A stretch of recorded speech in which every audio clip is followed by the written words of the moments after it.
Estamos de volta com o Viva Bem e agora é hora de falar sobre as principais notícias da semana, é hora do Em Foco.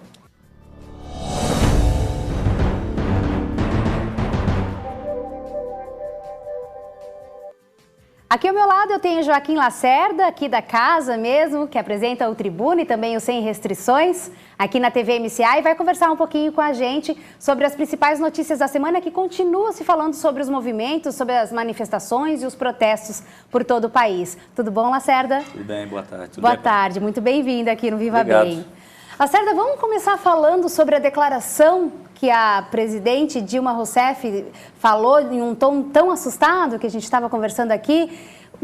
Qual o seu olhar em cima dessa declaração que ela fez? Ela passou aí para a nação. A gente conversou antes aqui, eu considerei ela assustada. Assustada porque eu acho que, se a gente voltar um pouquinho no tempo, o partido a qual ela representa no poder, ele está há 10 anos no poder. E o PT foi o partido que trabalhou a emoção do povo brasileiro durante muitos anos. O que eles fizeram? Eles mostraram para a gente que era possível mudar. E aí, o que aconteceu nesse processo todo? Eles foram responsáveis pelas diretas já, eles foram responsáveis por tirar o Fernando Collor de Mello, e o país, nesse período, o país acreditou, mesmo aquele que não era militante ou aquele que não era oposição, mas ele, de alguma forma geral, ele acreditava, né, lá no seu íntimo, que aquilo poderia dar certo. E foi isso que aconteceu. O Brasil acreditou nessa nova proposta. E eles nos enganaram. Essa é a minha percepção.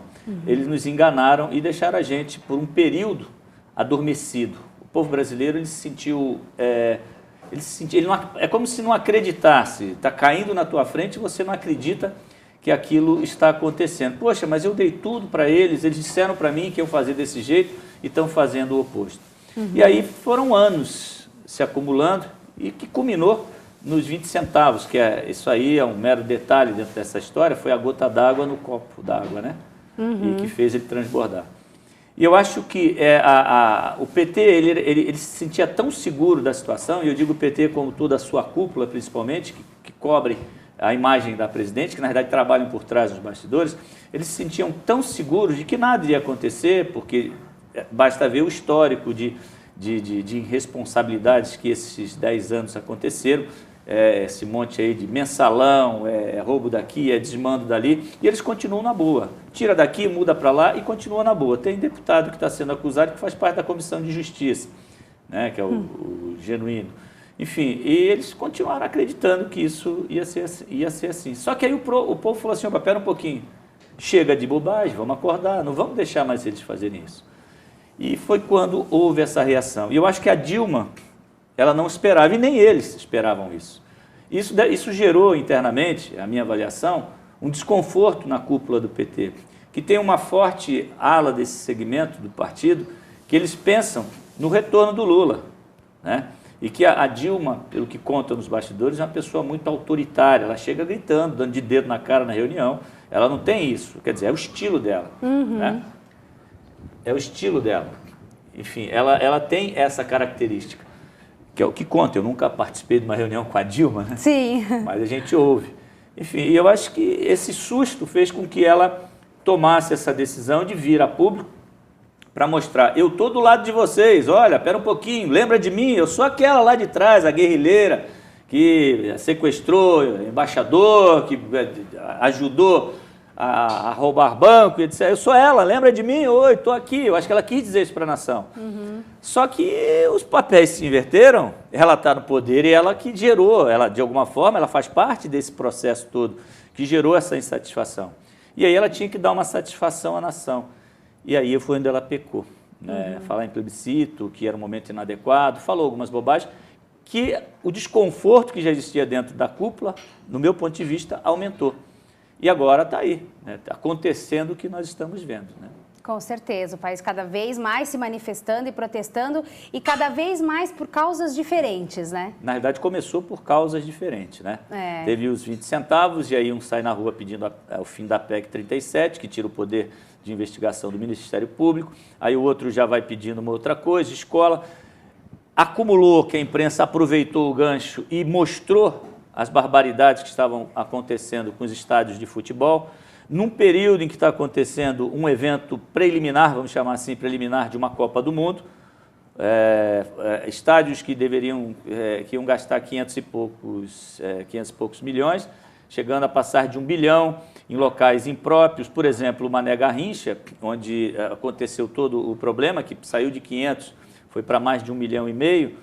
Só para você ter uma ideia, o campeonato de futebol ali, a média de público é de 611 espectadores. E detalhe, pagando R$1, porque eles fazem promoção para ir ao estádio. 611. Um custo de manutenção de um estádio desse é em torno de 500 mil mês.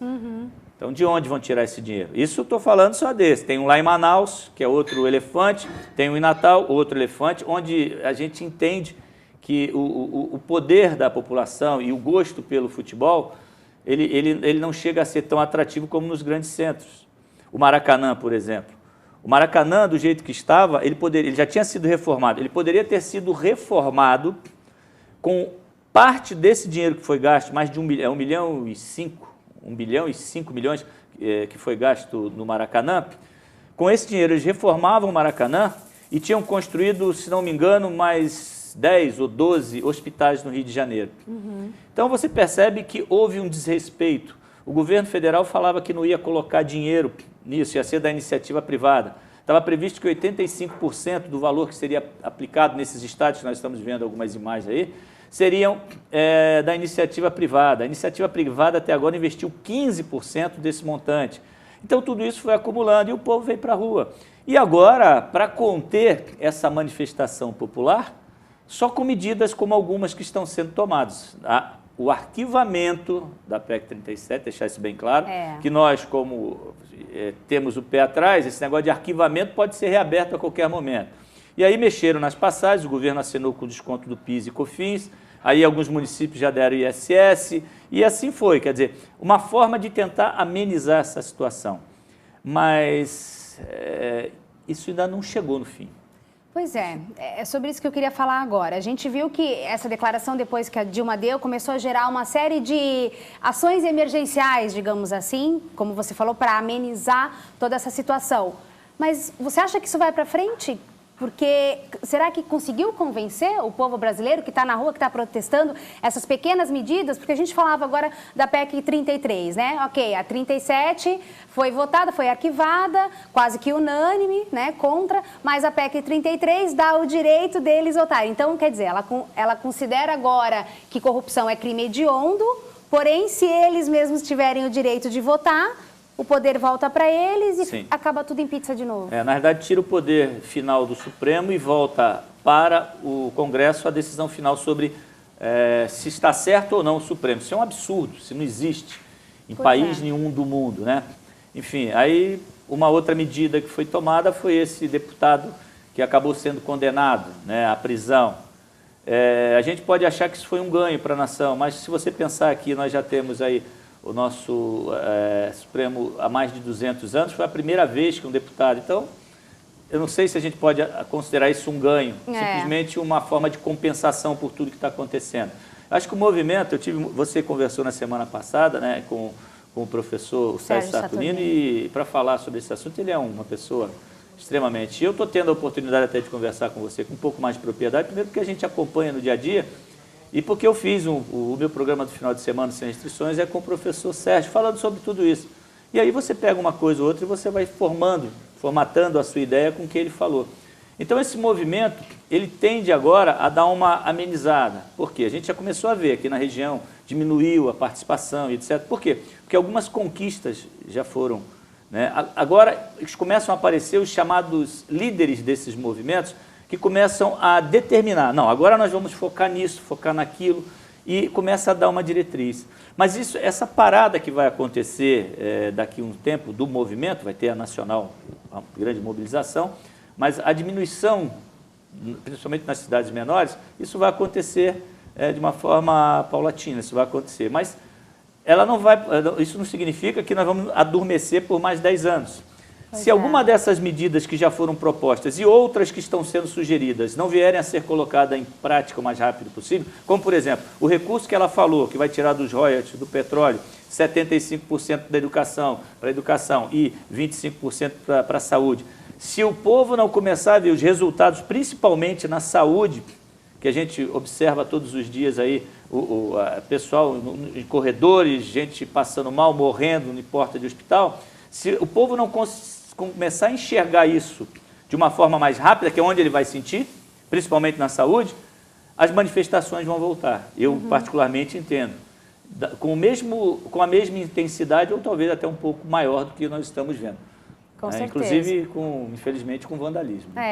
E que fique bem claro que nós não precisamos de médicos cubanos, nós precisamos de estrutura hospitalar, porque médico o Brasil tem, forma todos os anos milhares de médicos extremamente capazes de exercer a função. Né? Acho que não é uma solução trazer médicos cubanos para o Brasil, acho que a gente precisa valorizar o que temos aqui.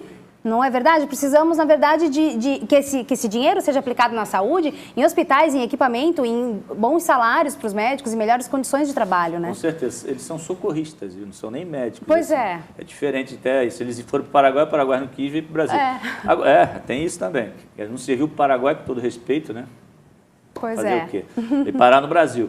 Agora, tem o que você falou, tem uma manifestação nacional dos médicos programada para quarta-feira, dia 3. Uma paralisação nacional. Os médicos vão fazer reivindicações justamente em função disso que você falou.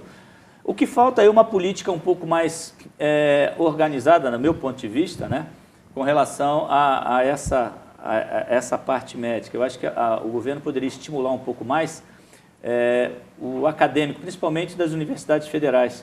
Ele deveria ter um compromisso de dedicar 1 ano ou 2 da sua formação a prestar serviço no interior. Antigamente tinha um projeto chamado, ainda existe, mas de menos divulgado, que é o projeto Rondon, que ia os alunos iam para o interior do país para prestar serviço. Talvez isso fosse uma alternativa com os médicos. Aqueles de universidade federal, para você estudar numa universidade federal, você tinha que se dedicar pelo menos 1 ano, né, a fazer um serviço desse, com remuneração, com tudo, né, com remuneração e tudo, no interior do estado. Aqui no Brasil já tem, foi isso que você me falou? Não, o projeto Rondon ainda existe, exatamente, existe ainda. Desculpe aí você de casa, né, que o ponto que não está aqui, está ali, passou a informação.